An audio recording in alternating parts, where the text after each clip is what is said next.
Jeff. I'm part of the Leak 2 group with Matt and Austin, and this is our video talking about satellite dishes and acoustic mirrors. These are the Whisper dishes at the Otago Museum here in Dunedin, New Zealand. Over here, one can be used as a transmitting dish or a receiving dish.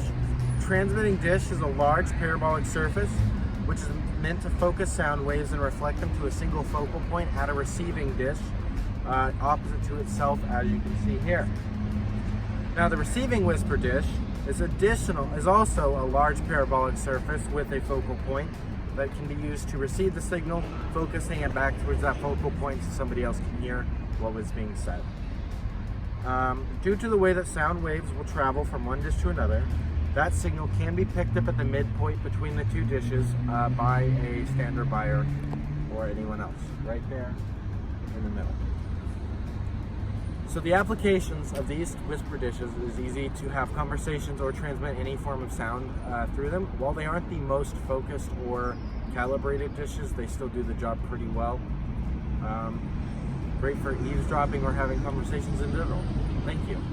This is a demonstration of the Whisper dishes at the Otago Museum in Otago, New Zealand.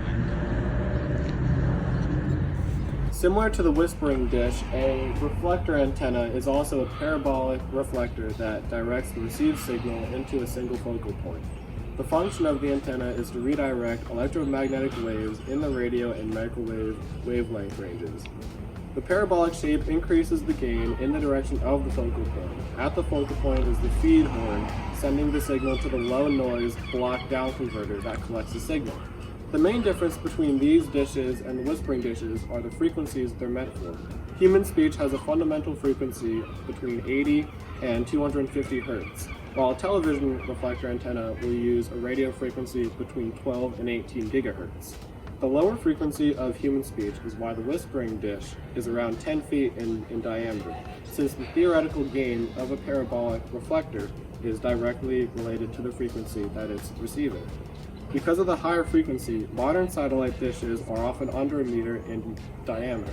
However, you can't make them too small because then you run into issues like interference from other signals and rain fade. Before direct broadcast satellite television, these antennas had to be much larger. During their initial use for television in the 70s and 80s, these satellites were often up to 10 feet in diameter. And they also had to be motorized to be directed at other television stations to receive those signals.